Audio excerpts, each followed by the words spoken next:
当爷爷一手拿俩奶盆给瑞宝和辉宝一起喂奶。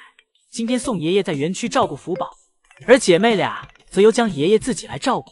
江爷爷自己给姐妹俩喂奶，不仅要维持姐妹俩吃饭的秩序，还要确保姐妹俩能乖乖吃完。姐妹俩吃着吃着，突然统一时间都停下了，这让江爷爷一脸懵。江爷爷左看看右看看，心想姐妹俩这是都吃撑了吗？姐妹俩只是一起稍作休息了一会儿，又继续埋头干饭。江爷爷蹲的腿都快麻了。江爷爷看到瑞宝先吃完，立马给瑞宝擦嘴。瑞宝表示自己不要擦嘴，自己还想舔舔留在嘴唇上的奶呢。瑞宝擦完嘴，看到辉宝碗里好像还有奶，探头想去帮妹妹分担一下，不过江爷爷手疾眼快，立马给瑞宝拉了回来，没使瑞宝得逞。给瑞宝擦完嘴，该轮到辉宝了。江爷爷3两下就给辉宝嘴巴擦得干干净净。不过辉宝又趁机抱住了爷爷大腿。辉宝最近越来越喜欢抱大腿了，一旦被辉宝抱住的大腿，辉宝是不会主动放手的。给姐妹俩擦完嘴巴，江爷爷又给小木床上进行了收拾。辉宝则一直抱着爷爷大腿不松手，而瑞宝则在一旁发起了呆。本来一点点活，却被姐妹俩给爷爷整得忙忙碌碌的。江爷爷给姐妹俩推倒，给姐妹俩揉了揉小肚子，促进姐妹俩消化。在上午时，江爷爷为了让辉宝对吃竹子有更好的体验感，还将一根竹子竖直的插在了小亭子上，这样辉宝可以现吃现摘。小小的一颗竹子，但在辉宝这里宛如竹林。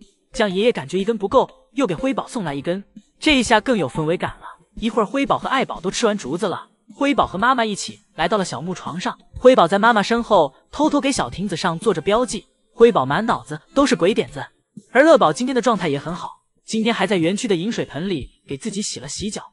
乐宝又是爱干净的一天，宝家最爱干净的头衔依旧是非乐宝莫属。福宝不想去室外时，爷爷会怎么办？爷爷2只手将福宝提溜起来，福宝顺势盘住爷爷的腿，让爷爷无法行走。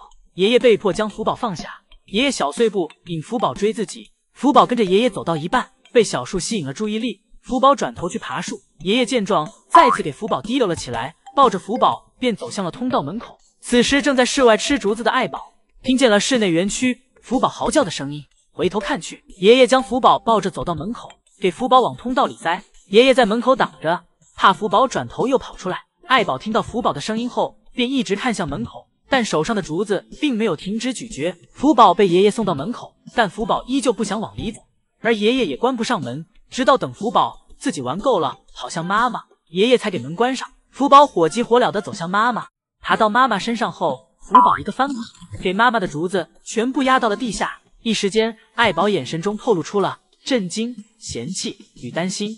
爱宝等福宝爬走，第一时间将自己竹子拿了过来。爱宝表示竹子是无辜的。爱宝坐在地上吃着竹子，而福宝则负责在妈妈身边捣乱，在其身边不断钻来钻去。爱宝让福宝安静一点，而福宝则一脚踹在了妈妈的脸上。此时爱宝的注意力完全沉浸在竹子中，没空理会福宝，但福宝依旧不依不饶，在妈妈身边像个苍蝇一样转来转去，同时给自己练习着抗摔打的能力。被搞烦的爱宝直接对着福宝一巴掌，让其长点记性，不要再调皮了。福宝可没有这么听话。福宝爬起来后继续去折腾妈妈，谁知福宝又触碰到了爱宝的底线，那就是爱宝的竹子。爱宝又一巴掌给福宝拍飞。等福宝重新爬回来时，爱宝也已经吃饱了。爱宝表示福宝要是赶上来，就再给其拍飞。福宝不敢看妈妈，但身体上又不服。福宝将脸埋起来，迎着头皮向上走。福宝被爱宝揍来揍去，爱宝给福宝从坡上揍到坡下，每次福宝都是嘴服心不服。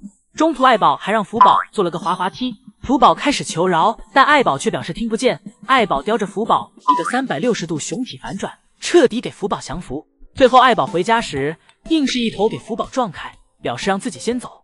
8月15了，宋爷爷给福宝送来了一个圆圆的木球，爷爷表示自己给福宝送来了一个满月的月亮。福宝接过木球后，先是对其闻了闻，福宝感觉还不错。福宝将木球抱起，放在怀里蹭来蹭去。福宝摇头晃脑，无法自拔的样子，就是对木球最大的喜爱。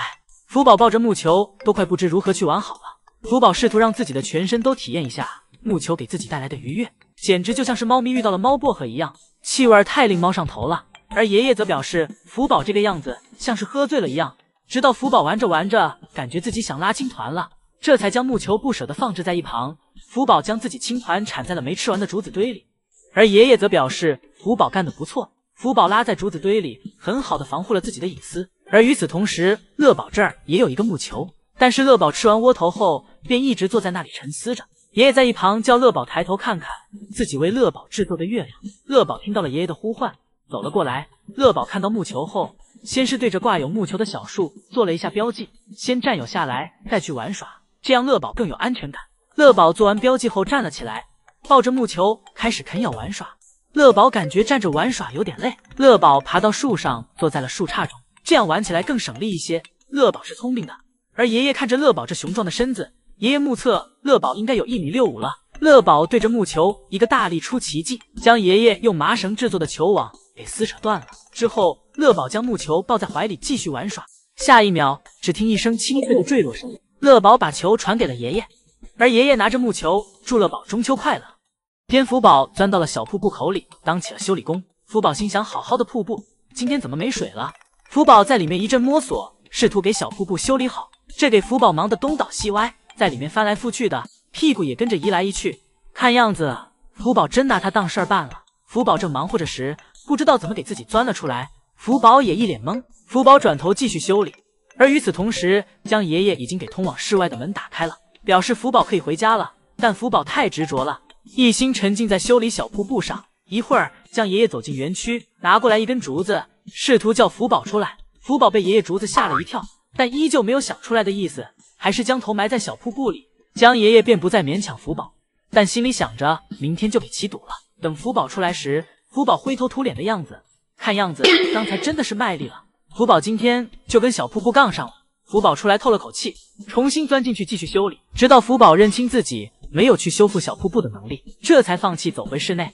春天时，福宝能在小瀑布旁玩一天，直到给自己身上完成一个黑煤球的样子。以前福宝的活力与状态和现在产生了鲜明的对比。以前福宝的活力像是取之不尽，用之不竭，而现在的福宝像是明白了上班的辛苦，每天能不动就不动，能回家就回家。福宝这在树上吃竹子的可爱样子萌化了许多疑义，而还有一部分疑义表示想给福宝擦一擦眼上的眼屎，表示自己的强迫症都犯了。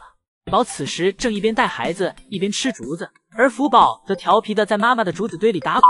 福宝从小木床上滚到了地上，福宝来回折腾着，在妈妈身边满满的安全感。福宝辗转于小木床上的各个角落，自己给自己进行着各种的摔打。一会儿，福宝不再打扰妈妈吃竹子，而是到了一旁的草地上玩耍。福宝观察观察爷爷的护栏，之后又捡了个树叶放到了嘴里。福宝看到门口开了，又跑到了通道门口，而爱宝为了福宝的安全考虑，也跟了上去。不一会儿，爱宝给福宝从通道里扔了出来。不知道福宝刚才在通道里怎么惹到了妈妈，福宝爬回去没一会儿，又被妈妈给丢了出来。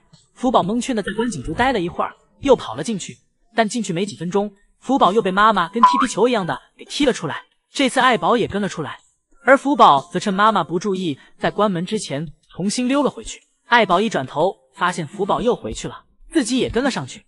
一会儿，爱宝堵在门口拉了2坨青团，而福宝还好奇的爬到妈妈身上查看，心想妈妈在干嘛。爱宝跟着福宝来到室内后，福宝在室内跑来跑去。爱宝表示带娃太累了，自己又回到了室外园区，而福宝在室内树上自己玩得不亦乐乎。一会儿，江爷爷来到室内园区，问福宝为什么不想和妈妈去室外玩耍，因为今天天气不错，很适合到外面晒晒太阳补补钙。江爷爷软硬并用，一边对福宝说着好听的话，一边给福宝从树上弄下来。而福宝紧紧抱着树干，就是不想和爷爷妥协，而爷爷只好大力将福宝抱起，直接给福宝抱进了通道门口，强行让其去晒太阳。福宝今天想提前下班回家，早早的便坐在门口等待爷爷给自己开门。而爷爷为了让福宝再多营业一会儿，给福宝送来了好吃的胡萝卜以及几根新鲜的竹子。福宝接过胡萝卜来后，勉强同意了爷爷的这个请求，时长则为1根胡萝卜。福宝一口一口将胡萝卜吃完，刚才的承诺在福宝这儿便开始了游离。福宝趴在门口听了一会儿爷爷的脚步声，什么也没听到。福宝将注意力又放到了竹子上，第1根竹子被福宝咬了一口后无情淘汰。福宝又拿过来第2根竹子，第2根福宝闻了一下就给扔了，气味这儿都没过福宝这关。福宝紧接着拿起第3根，第3根终于符合福宝的胃口了。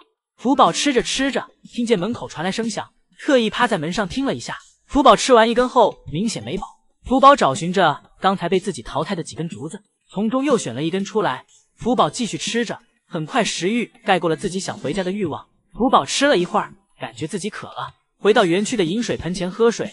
吃饱喝足的福宝困意上来了，福宝好像忘记了自己要回家的事情。福宝缓缓走到了小树上，福宝走到一半，感觉自己好像忘记了点什么事情。福宝心想不管了，福宝来到小树上玩耍着。